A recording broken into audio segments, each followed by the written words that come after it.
What if I told you that the reason most people stay undisciplined isn't because they're lazy, but because they've never learned how to command their own mind? They wake up with plans and lose the morning to distractions. They promise themselves, "Today I'll change." And by nightfall, they're back in the same habits, not because they lack dreams, but because their impulses keep winning the vote. We live in an age of instant comfort, food in minutes, entertainment in seconds, validation on demand, and the more comfort we chase, the weaker our discipline becomes. We avoid discomfort, yet we suffer daily. We want progress, yet we choose the easier path again and again. Here's the hard truth. Self-discipline is not a personality trait. It's a skill, and the ancient Stoics trained it like a weapon.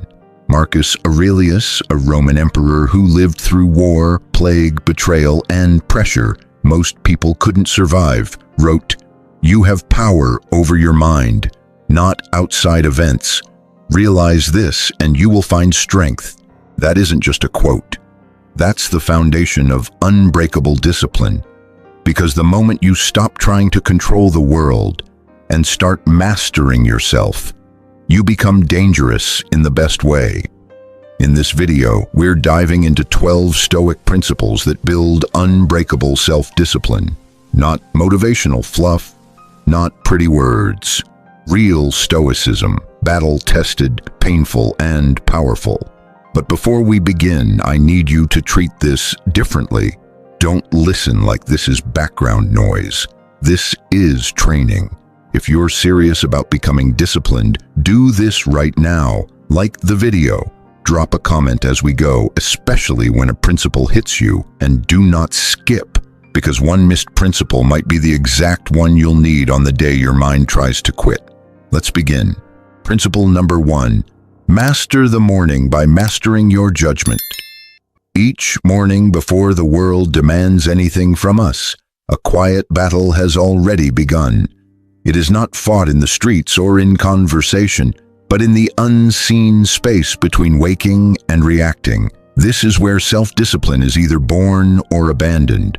We do not lose control later in the day by accident. We surrender it here in the first moments when the mind is still soft, unguarded, and impressionable.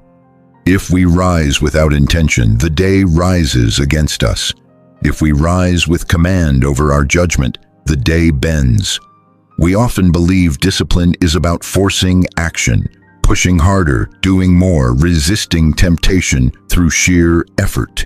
But the deeper truth is darker and simpler. Discipline begins with how we interpret what stands before us. Hunger, fatigue, disrespect, delay, none of these breaks us on their own. What breaks us is the story we tell ourselves about them. As Marcus Aurelius reminded himself at dawn, if you are distressed by anything external, the pain is not due to the thing itself, but to your estimate of it. Self-discipline begins the moment we reclaim that estimate. In the morning, the mind is quick to complain. It whispers that rest should last longer, that effort can wait, that comfort is deserved. These thoughts feel harmless, even reasonable, but we have learned, often painfully, that they are the seeds of decay. Discipline is not destroyed in one dramatic act of weakness. It erodes through small permissions. Each time we accept an undisciplined judgment, we teach the mind that it is allowed to rule us. Each morning, then, becomes a referendum on who holds authority. This is why the first act of discipline is not movement, but discernment. Before we rise, before we speak, before we check the world, we examine the thoughts arriving uninvited. Are they useful? Are they aligned with the person we are trying to become?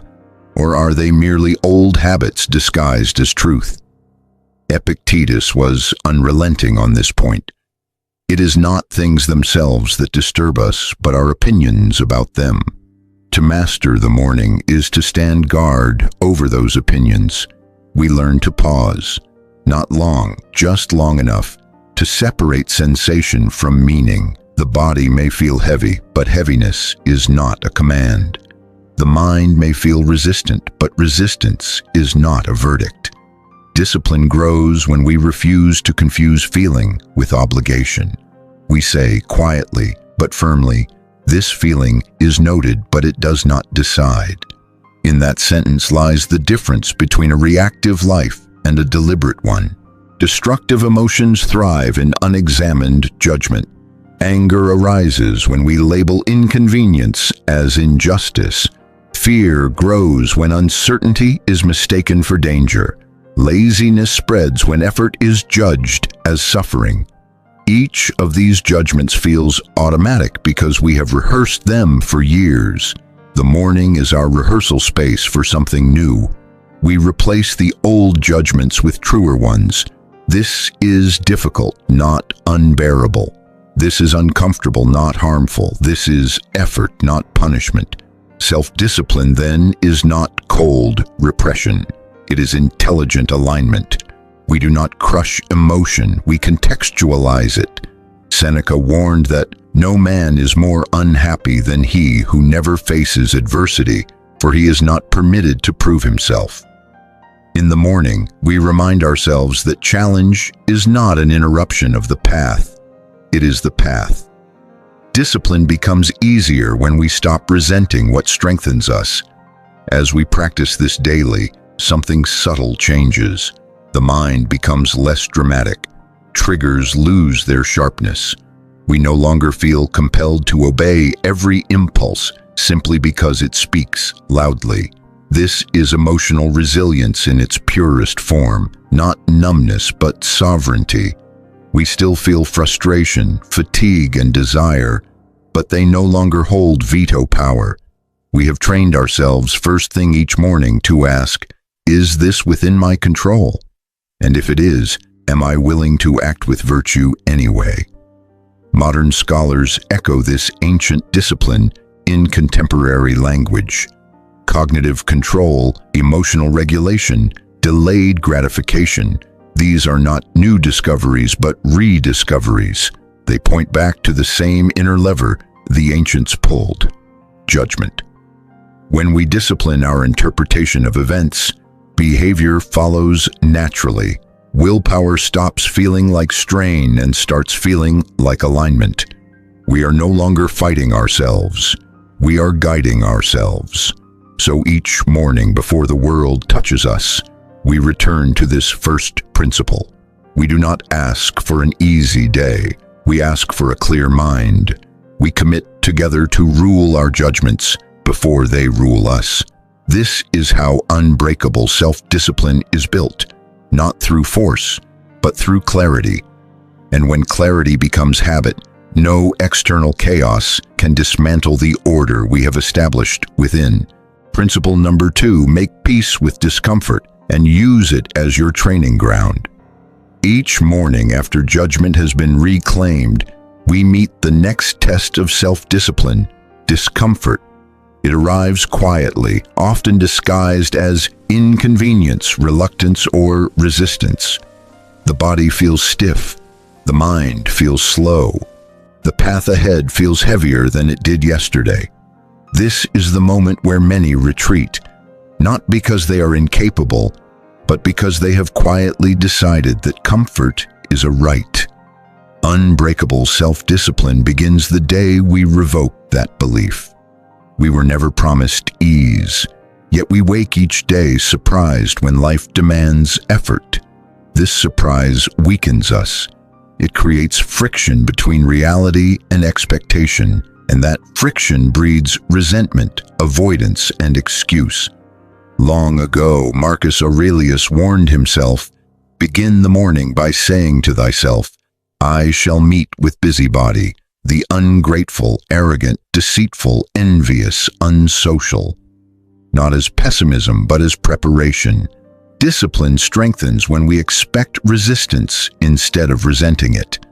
Discomfort is not an enemy of self-mastery, it is its proving ground. Every disciplined life is shaped by repeated encounters with what the mind would rather avoid. Cold, hunger, silence, effort, delayed reward. These sharpen us if we allow them to. The problem is not that discomfort exists, but that we interpret it as a signal to stop. We have been trained, subtly and persistently, to see unease as danger. Each morning gives us the chance to retrain that reflex. When we avoid discomfort, we do not eliminate pain. We postpone it. The pain of neglected duty, eroded confidence, and broken self-trust is far heavier than the pain of early effort. Seneca spoke plainly, difficulties strengthen the mind as labor does the body. Discipline grows when we accept that a certain amount of strain is not only inevitable but necessary for inner growth. So we practice voluntary hardship in small, deliberate ways. We rise when the bed pulls us back. We begin the task before motivation arrives. We choose the harder right over the easier wrong. These acts may appear insignificant, but they rewire something deep within us. Each time we willingly endure discomfort, we send a message to the mind. I am not ruled by impulse. I choose the long path over the soft one. Destructive emotions lose much of their power when we stop fearing discomfort. Anger often hides a refusal to tolerate frustration. Anxiety feeds on an intolerance of uncertainty. Indiscipline thrives when we demand that effort feel pleasant. By calmly staying present with discomfort, without dramatizing it, without fleeing, we shrink these emotions at their root. Epictetus captured this discipline perfectly. Don't seek for everything to happen as you wish it would, but rather wish that everything happens as it actually will. This does not mean seeking suffering for its own sake. It means refusing to let comfort become our master. We learn to distinguish between harm and hardship. Harm must be avoided. Hardship must be embraced. The disciplined mind understands this distinction clearly. Each morning we reaffirm it. We tell ourselves, this will be uncomfortable, but it will not destroy me. Over time, this simple recognition builds a quiet fearlessness. Modern thinkers speak of stress inoculation and delayed gratification, but the wisdom is ancient. Controlled exposure to difficulty strengthens emotional resilience. The mind, like the body, adapts to the demands placed upon it.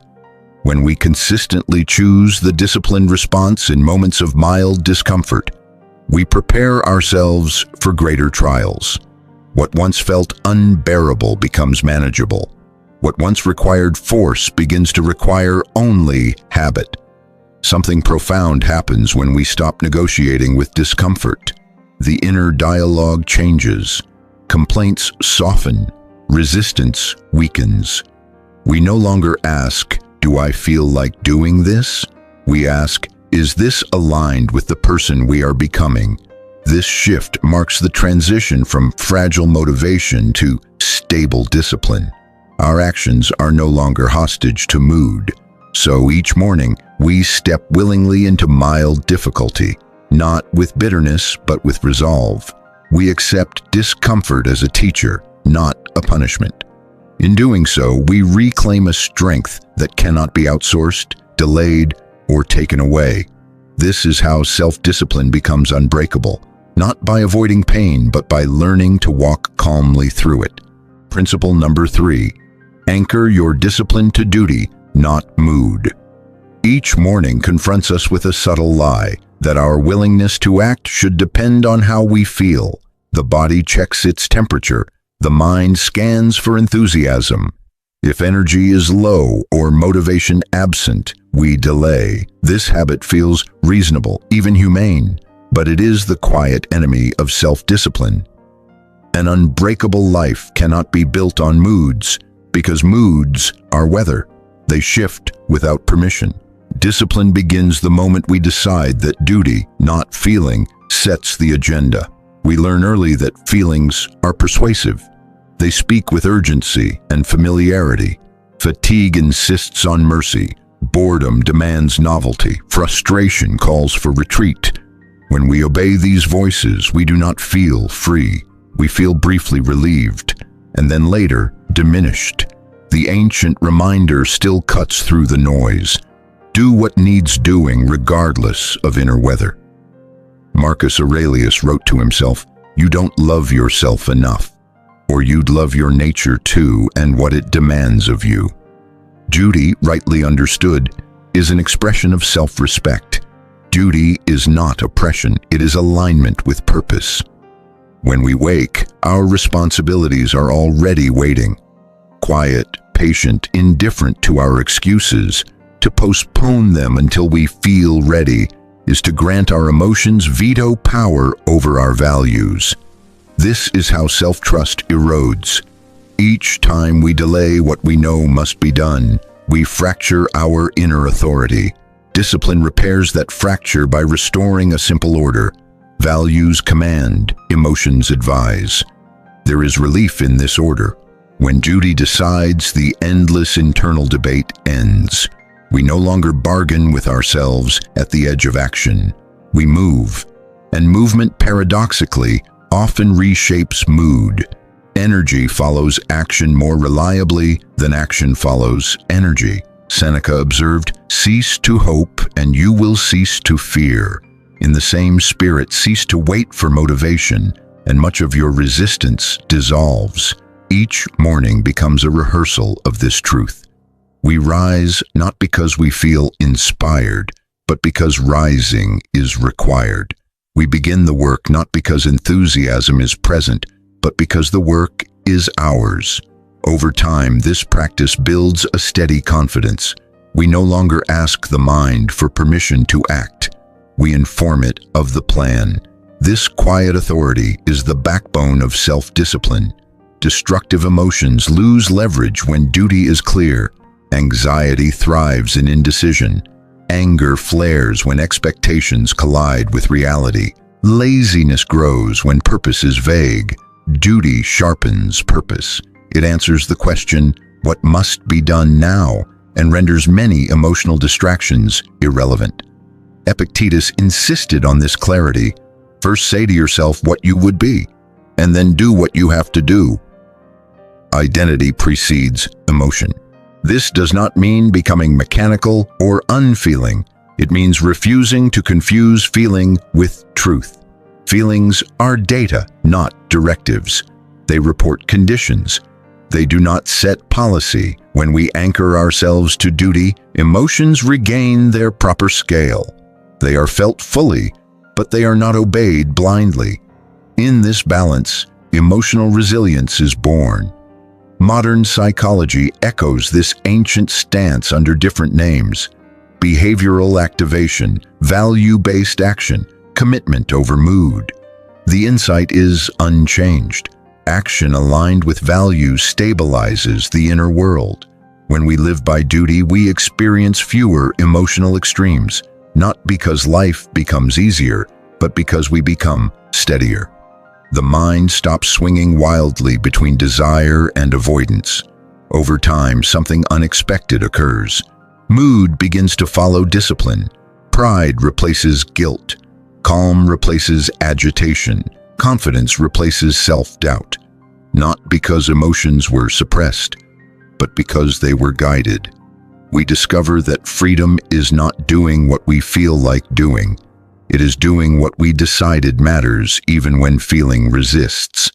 So each morning we recommit to this principle. We ask not how we feel, but who we are. We let duty speak first. In doing so, we reclaim authorship over our actions and stability over our inner world. This is how self-discipline hardens into something durable, something that does not shatter under changing moods, but stands firm in quiet, deliberate purpose. Principle number 4. Guard your attention as if it were your life. Each morning before the body is tested and before duty calls, our attention is already under siege. Noise rushes in. Images demand reaction. Thoughts scatter toward yesterday's failures and tomorrow's fears. If we do not establish command here, discipline fractures everywhere else. Attention is the gateway through which all habits pass. What we allow to occupy the mind will eventually shape the life. To guard attention is not a preference, it is survival. We often treat attention as limitless, but it is painfully finite.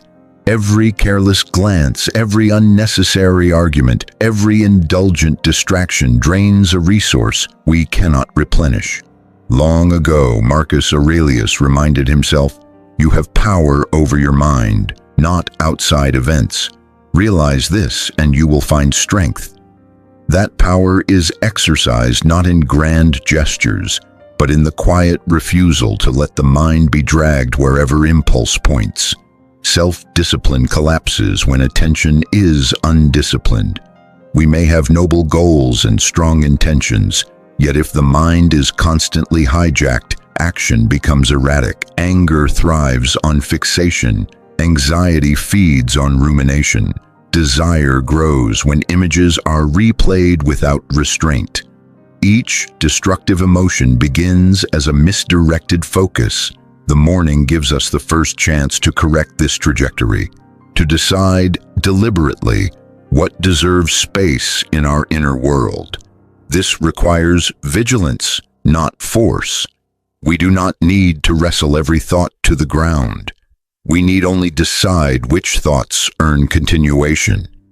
Epictetus was precise on this point. If you want to improve, be content to be thought foolish and stupid. Much of what clamors for our attention is trivial, performative, or corrosive.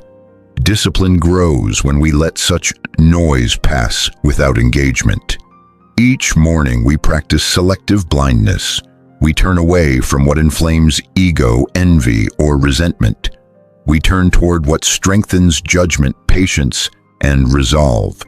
This is not denial of reality, it is filtration of it. The disciplined mind understands that exposure is choice. What we repeatedly attend to becomes familiar, and what is familiar becomes influential. Destructive emotions lose their intensity when starved of attention. Anger fades when we stop replaying the offense. Fear weakens when we refuse to rehearse imagined disasters. Temptation softens when images are denied repetition. Seneca warned, "We suffer more often in imagination than in reality." Attention is the bridge between imagination and suffering. Guarding it shortens that bridge.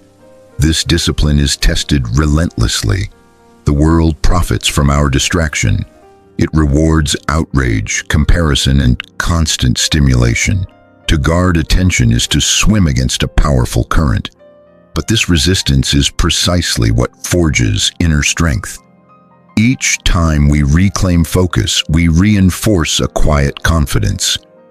I decide what occupies my mind. Modern thinkers describe this as attentional control or cognitive economy, but the wisdom is ancient.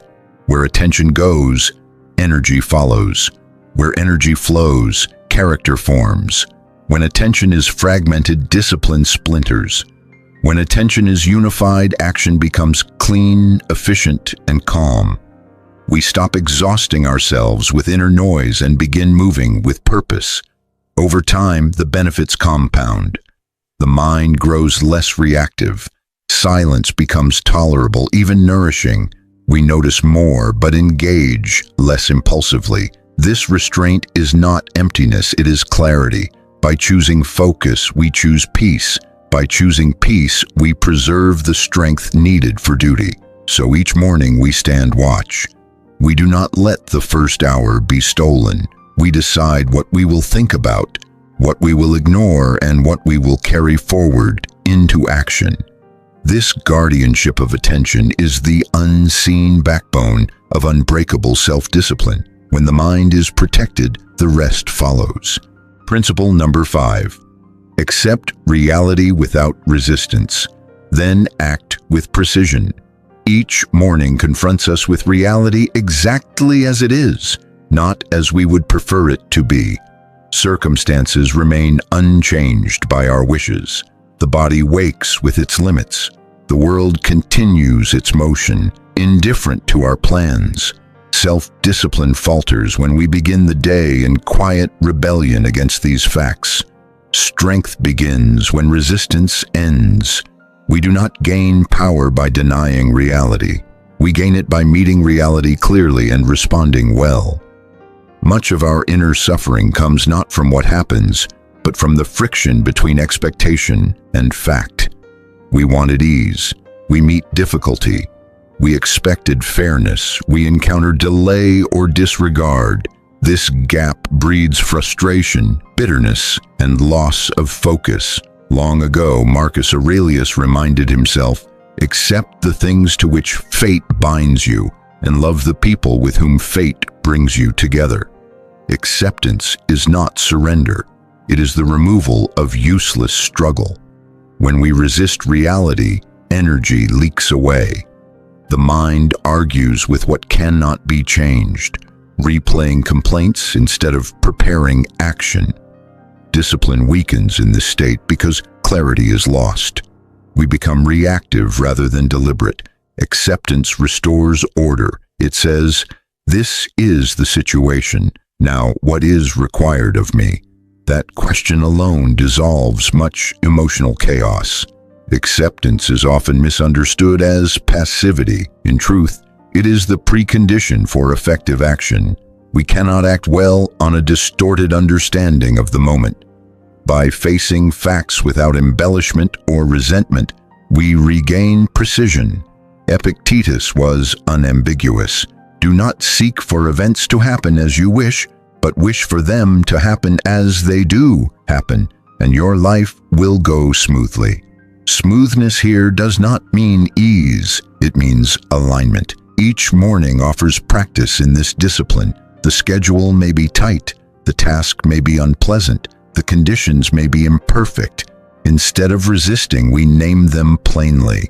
This is hard, this is inconvenient, this is necessary. In naming reality without judgment, we strip it of its emotional charge. What remains is a problem to be solved, not a burden to be resented. Destructive emotions thrive on resistance. Anger insists that things should not be this way. Anxiety imagines alternate futures and fights the present. Indiscipline grows when we wait for conditions to improve before we act. Acceptance cuts these emotions at the root. When the mind stops arguing with reality, it regains the strength to engage it wisely. Seneca observed, "A man who suffers before it is necessary, suffers more than is necessary." Much of this unnecessary suffering is born each morning when we resist what is already here. Acceptance shortens suffering by eliminating its imaginary extensions. We deal with what is in front of us, no more, no less. Modern thinkers speak of psychological flexibility, the ability to adapt behavior without being dominated by emotion. The ancient insight is the same. Reality does not bend to us, but we can bend our response toward virtue. Once acceptance is established, action becomes calm and exact. We choose the next right step, not because we like it, but because it is required. Over time, this practice produces quiet resilience. We stop wasting energy on protest and begin investing it in progress. The mind becomes less dramatic, more grounded. We no longer feel personally attacked by circumstance. We feel challenged and capable. Discipline strengthens when we no longer need reality to change before we do our work. So each morning we accept the day as it arrives, not with resignation, but with readiness. We let go of the illusion that resistance is strength. True strength lies in clarity, composure, and decisive action. This is how self-discipline becomes unbreakable, not by fighting reality, but by standing firmly within it and acting with purpose. Principle number 6, practice self-command in small things before life tests you in large ones. Each morning presents us with moments so small they appear insignificant. A choice to linger instead of rising, a thought indulged instead of corrected, a task postponed for comfort. These moments pass quietly, unnoticed by others, but they are never unnoticed by the self. Unbreakable discipline is not forged in crisis. It is assembled piece by piece in these minor decisions that train the mind to obey or to drift. We often imagine that when life demands greatness, we will suddenly rise to meet it. But character does not improvise under pressure. It reveals its training. The one who cannot command themselves in trivial matters will not suddenly discover command when the stakes are high. Marcus Aurelius warned himself, "Waste no more time arguing about what a good man should be one." Discipline is not declared, it is practiced. Small acts of self-command create a pattern. When we keep a promise to ourselves, even a modest one, we strengthen trust within. When we break it, we weaken that trust. Over time, this inner relationship becomes either solid or unstable. Many destructive emotions, shame, frustration, self-contempt, are not caused by external failure, but by repeated betrayal of one's own standards. Discipline repairs this fracture by restoring reliability. Each morning then becomes a laboratory. We test ourselves not with heroic feats, but with simple obedience to reason. We get up when we decided to. We complete what we started. We stop when restraint is required. These acts are quiet, almost invisible, but they accumulate power. Epictetus made this plain. If you would improve, be content to be thought foolish and stupid. The discipline to do small, unglamorous things consistently is rare and formidable. Destructive emotions weaken when self-command is habitual. Anger flares less often when the mind is trained to pause. Impulse loses its urgency when it is routinely denied. Anxiety fades as confidence grows.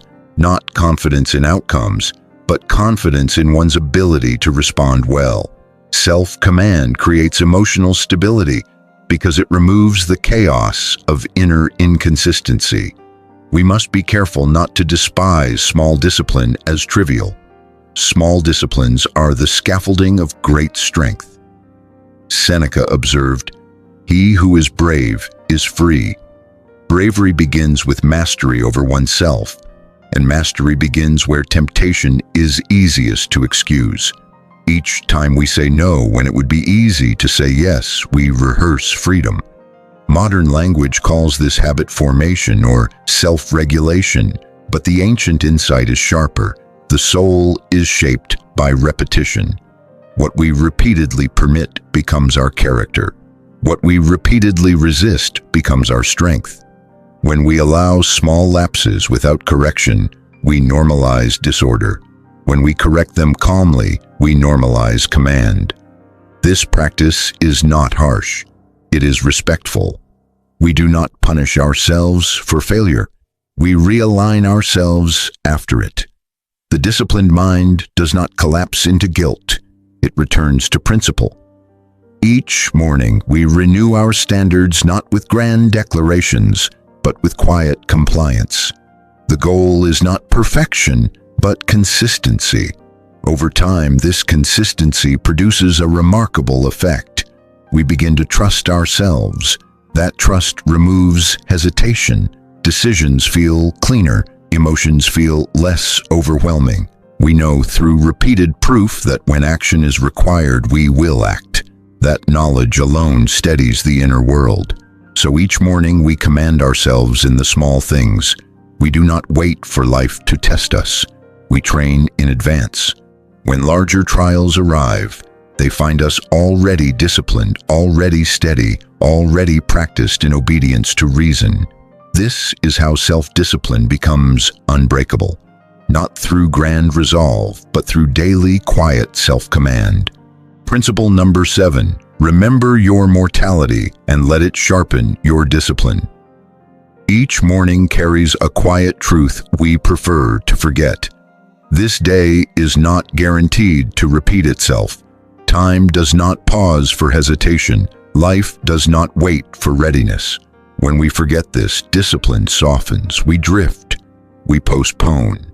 But when the reality of finitude stands clearly before us, something hardens in a good way. Urgency returns. trivialities fall away. The will becomes precise. We do not weaken ourselves by remembering death. We strengthen ourselves by remembering life's limits. The awareness that our days are numbered does not darken purpose. It clarifies it. Marcus Aurelius wrote with brutal simplicity, "You could leave life right now. Let that determine what you do and say and think." This is not despair. It is discipline stripped of illusion. When mortality is ignored, procrastination feels harmless. There is always tomorrow. When mortality is remembered, delay becomes expensive. Each wasted hour is irretrievable. Each undisciplined day is a day surrendered. This awareness does not demand frantic action. It demands meaningful action. We stop scattering energy on what does not matter and begin investing it where it does. Destructive emotions thrive on the assumption of endless time. Resentment lingers because we believe there will always be another chance to resolve it. Fear stalls us because we imagine infinite opportunities ahead.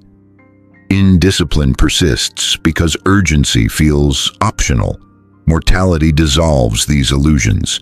It asks a single sobering question. If this were your last season of strength, would you still hesitate? Each morning, then, becomes a deliberate act of remembrance. We do not obsess over death. We use it as a measuring tool. Does this task deserve my limited attention? Does this distraction earn my finite energy? Does this reaction align with the person I would respect at the end? Discipline sharpens when choices are filtered through this lens. This principle does not demand severity. It demands honesty. Many things that exhaust us are revealed as unworthy when viewed against the brevity of life. Endless comparison, petty conflict, comfort without purpose. Mortality exposes these as poor trades. We exchange them for effort, restraint, and contribution, not because we are forced, but because we choose wisely. Ancient thinkers used this reflection not to frighten themselves, but to awaken themselves. To remember death is to remember that character is built now, not later. Each morning we ask quietly, what kind of person am I rehearsing today? Discipline answers that question through action, not intention. Modern voices speak of legacy, meaning, and purposeful living, but the root is the same. When we remember that time is limited, we stop numbing ourselves with excess and begin shaping ourselves with intent. The mind becomes calmer, the will becomes firmer. We no longer chase distraction to escape discomfort. We endure discomfort to honor the time we have.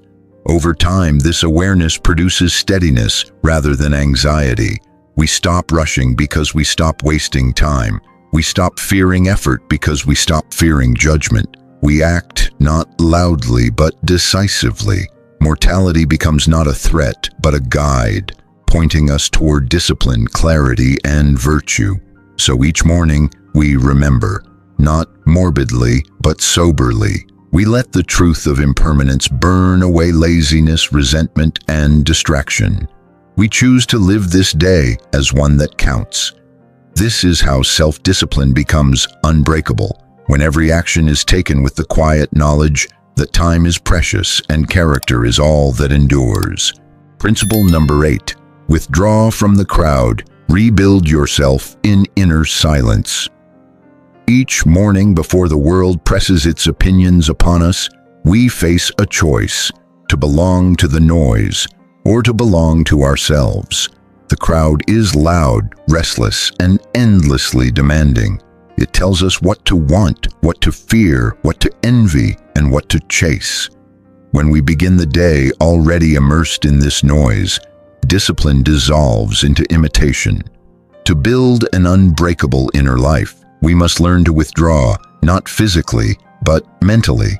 Withdrawal is often misunderstood as isolation or arrogance. In truth, it is preservation. The mind that never retreats is never restored. Marcus Aurelius warned himself, "Nowhere you can go is more peaceful, more free of interruptions than your own soul."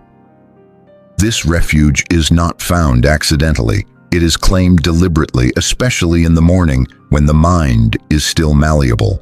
The crowd does not need to be evil to be dangerous. It is enough that it is unexamined. Collective anxiety, outrage, desire, and distraction seep into us unnoticed when we fail to set boundaries. We begin reacting to problems we did not choose, competing in races we did not enter, and valuing standards we never agreed to. Discipline erodes when our inner compass is replaced by external approval. Each morning, then, we reclaim solitude, not as escape, but as calibration. We sit with our thoughts before others insert theirs. We remind ourselves what matters before the world tells us what trends. This is how inner sovereignty is restored. Epictetus insisted, "If you want to be invincible, make no treaty with fortune." The same applies to opinion. The disciplined mind does not outsource its values. Destructive emotions are amplified by crowds. Anger grows louder when echoed. Fear multiplies when shared indiscriminately. Envy sharpens when comparison becomes constant. Silence weakens these emotions.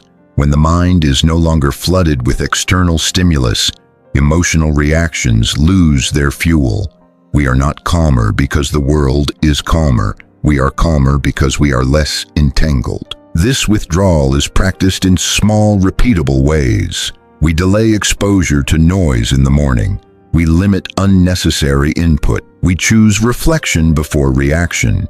These acts feel subtle, but their effect is profound. Seneca cautioned, "Associate with people who are likely to improve you." Sometimes the person who improves us most is the self we meet in quiet. Modern life mistakes constant connection for strength. In reality, it fragments attention and weakens resolve. The disciplined mind understands that depth requires distance. By stepping back from the crowd, even briefly, we regain coherence. Our thoughts become our own again. Our priorities settle. Our actions regain intention. This silence is not empty. It is structured. We use it to review principles, examine reactions, and prepare responses. We ask ourselves what kind of person we will be today, not what kind of response will earn applause. In this space, discipline feels less like resistance and more like alignment. Over time, this habit produces quiet independence. We become less reactive to praise and blame. Trends lose their pull. Emotional spikes flatten. We still engage with the world, but from a position of stability rather than hunger. The crowd no longer decides our inner weather. So each morning we withdraw long enough to remember who we are. We build ourselves in silence before exposing ourselves to noise. This retreat is not weakness, it is strategy. And through it, self-discipline becomes unbreakable, rooted not in approval or reaction, but in a calm, deliberate inner life. Principle number 9, detach from outcomes, commit fully to right action. Each morning after silence has steadied the mind, we face a final illusion that quietly corrodes discipline, the belief that effort must guarantee results. When outcomes become our focus, anxiety creeps in. We begin measuring ourselves by applause, success, or immediate reward. Discipline weakens because it becomes conditional. True self-mastery begins when we release the need to control what never belonged to us in the first place. We do not control results. We never have. We control preparation, intention, and effort, and even these only imperfectly. When we forget this, frustration grows. We work, yet outcomes disappoint. We act, yet recognition fails to arrive. Discipline falters when effort feels wasted.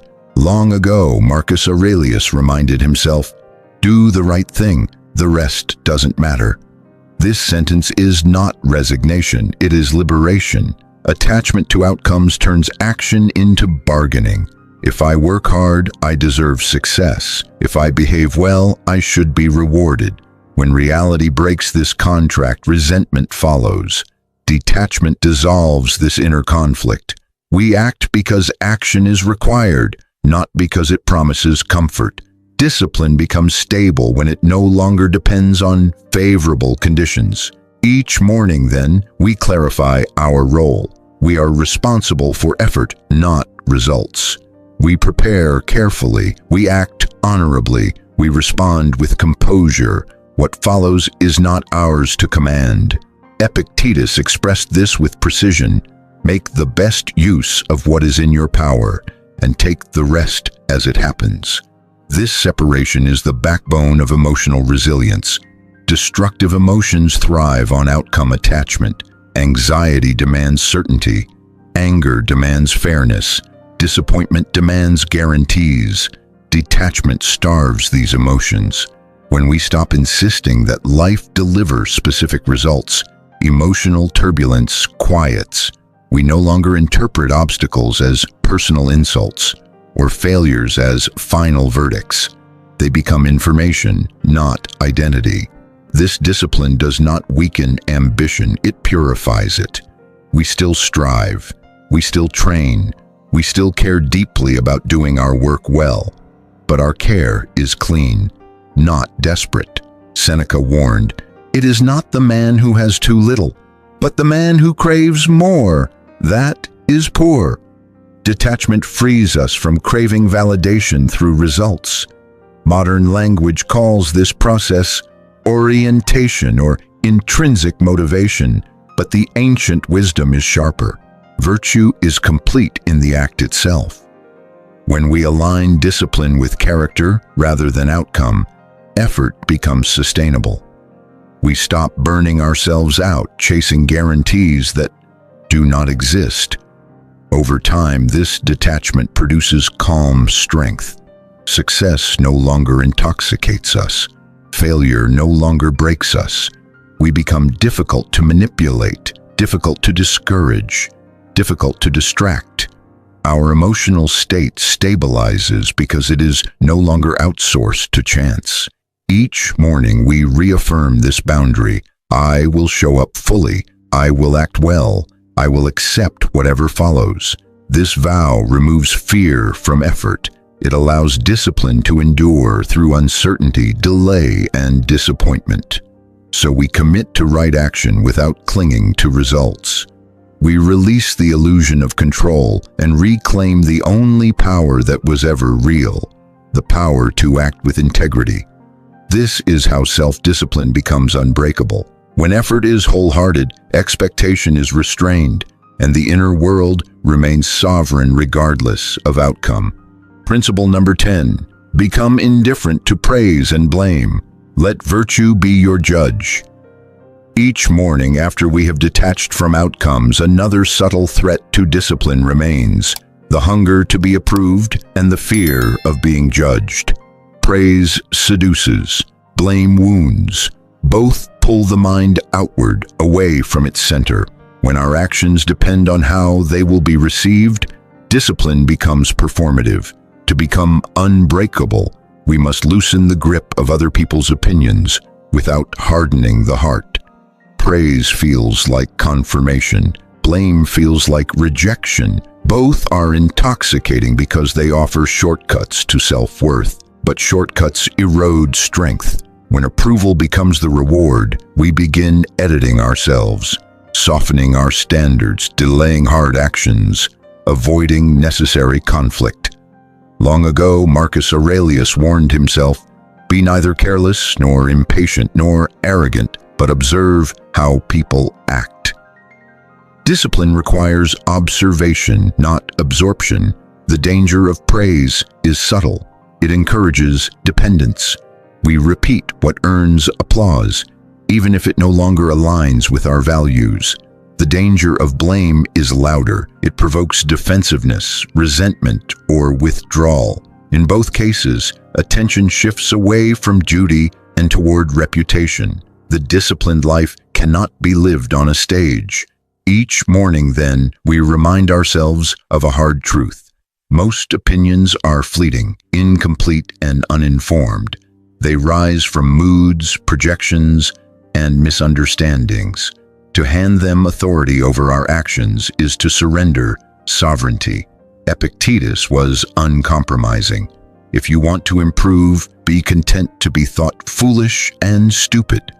Freedom begins when we no longer require consensus.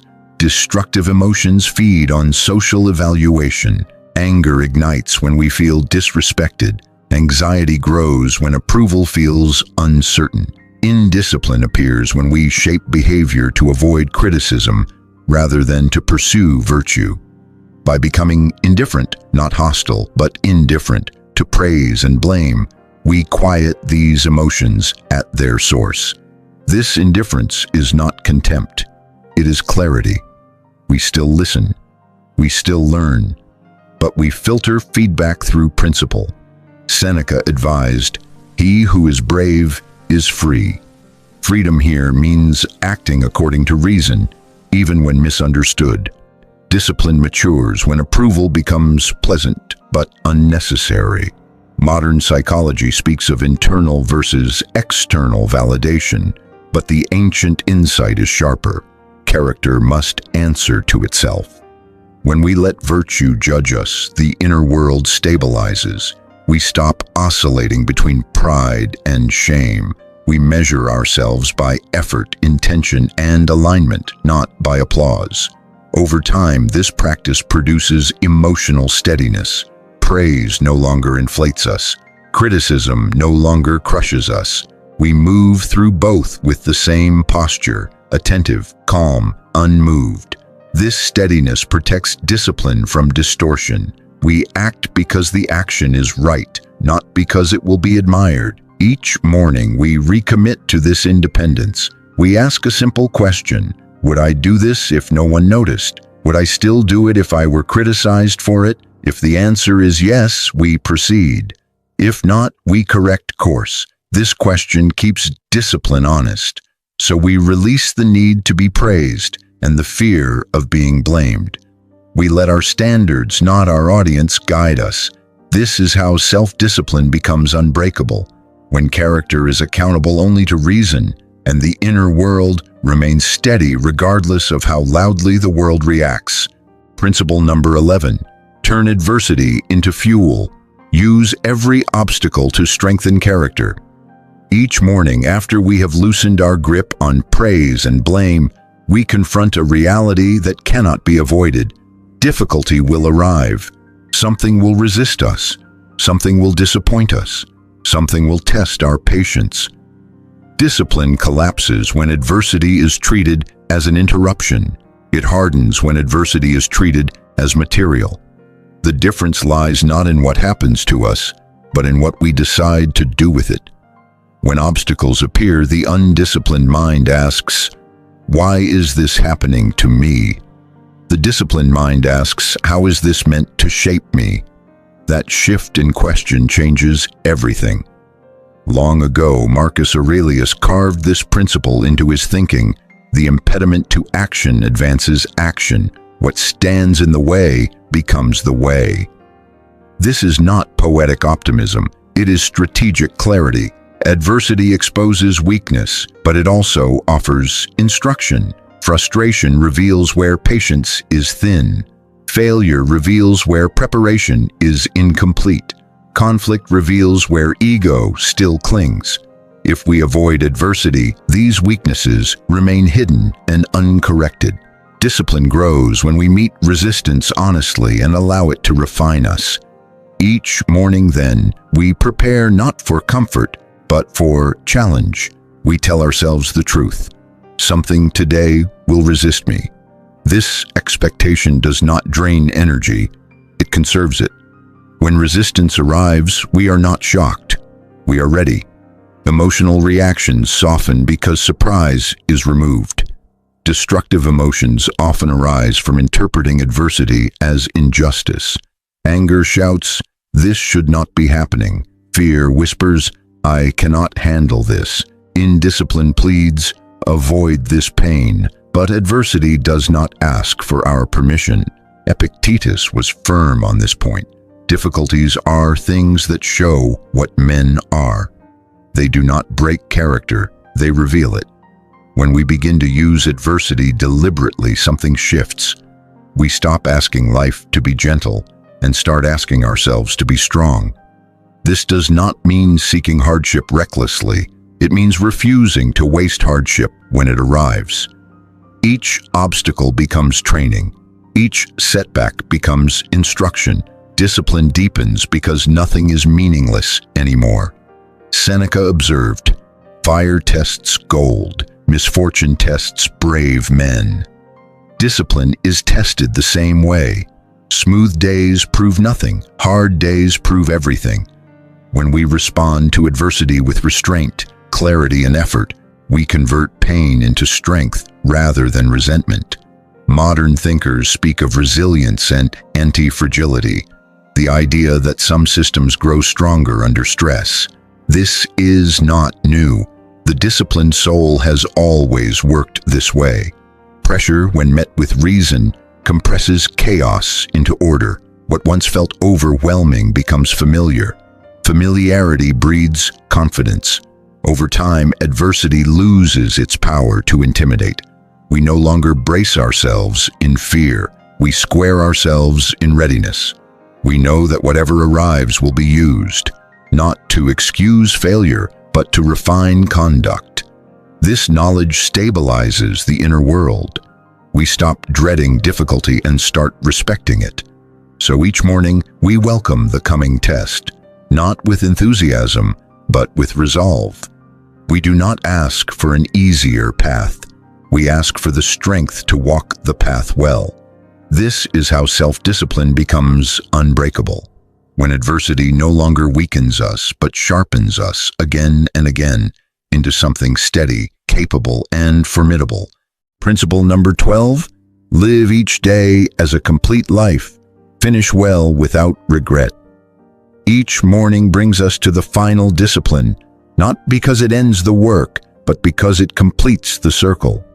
After judgment is mastered, discomfort embraced, duty obeyed, attention guarded, reality accepted, self-command practiced, mortality remembered, noise withdrawn from, outcomes released, opinions ignored, and adversity used, what remains is this: to live the day as if it stands on its own, not as a rehearsal, not as a draft, but as a finished work. We weaken ourselves when we treat life as something that will begin properly later. Later, when conditions improve. Later, when confidence arrives. Later, when we feel ready. This habit fractures discipline because it teaches the mind to defer excellence. Long ago, Marcus Aurelius wrote with quiet finality, "Perfection of character is this, to live each day as if it were your last, without frenzy, without apathy, without pretense." This is not urgency, it is completion. To live each day as a complete life does not mean recklessness or exhaustion. It means integrity. It means leaving nothing essential undone, nothing important unsaid, nothing avoidable postponed out of fear or comfort. Discipline reaches its highest form when we stop scattering effort across imagined futures and concentrate fully on the present duty. Destructive emotions thrive on unfinished business. Guilt grows where effort was avoided. Anxiety feeds on unresolved intention. Regret is born when days are spent half-lived. When we resolve to finish each day cleanly, to act, to endure, to restrain, to contribute, these emotions lose their grip. There is less to fear when nothing essential has been neglected. Each morning, then, we ask a grounding question. If this were the only day I had to prove my character, how would I live it? Not dramatically, not heroically, but correctly. Discipline becomes less about intensity and more about precision. We do not need to do everything. We need to do what matters. This principle brings all others into harmony. Detachment from outcomes allows us to act freely. Indifference to praise and blame keeps us steady. Acceptance of adversity keeps us resilient. Guarded attention keeps us focused. Mortality keeps us honest. The result is a life lived without fragmentation. Epictetus captured this unity when he said, "How long are you going to wait before you demand the best for yourself?" To finish the day well is to sleep without inner noise. Not because everything went perfectly, but because effort was sincere. We did not betray our standards. We did not abandon ourselves. Seneca advised nightly self-examination for this reason, not to accuse, but to correct. The disciplined life is self-honest, not self-punishing. Modern language calls this intentional living or daily integration, but the ancient truth is simpler. Character is built one day at a time, and each day is complete in itself. There is no separate future self who will save us. There is only the self who acts now or fails to. Over time, this practice produces a rare calm. We stop racing against time because we stop wasting it. We stop fearing judgment because we judge ourselves fairly. We stop chasing motivation because habit carries us forward. Discipline no longer feels brittle. It feels settled, like something earned and owned. So each morning we rise with this final commitment. Today will be lived fully, deliberately, and cleanly. We will not borrow meaning from tomorrow or hide from responsibility in yesterday. We will do what is ours to do, and we will do it well. This is how self-discipline becomes unbreakable, when every day is treated as a complete life, and the inner world rests in quiet, earned integrity. Dear viewers, unbreakable self-discipline is not built in one dramatic moment. It is built in the quiet moments when no one is watching. It's the daily choice to command your mind, to hold your impulses back, and to do what is right even when it is uncomfortable. That is Stoic strength, self-control practiced every day until it becomes your nature. Now I want you to reflect deeply. Which principle hit you the hardest today and why? Drop it in the comments. I'll be in the comment section reading your thoughts. In a few days, I'll release another focused and practical Stoic lesson to help you keep building self-mastery. Subscribe and turn on notifications so you don't miss the next teaching. If you found value in this lesson, support the channel by liking the video and sharing it with someone who is working on self-mastery. Thank you sincerely for your time, your attention, and your commitment to becoming a stronger, more disciplined version of yourself.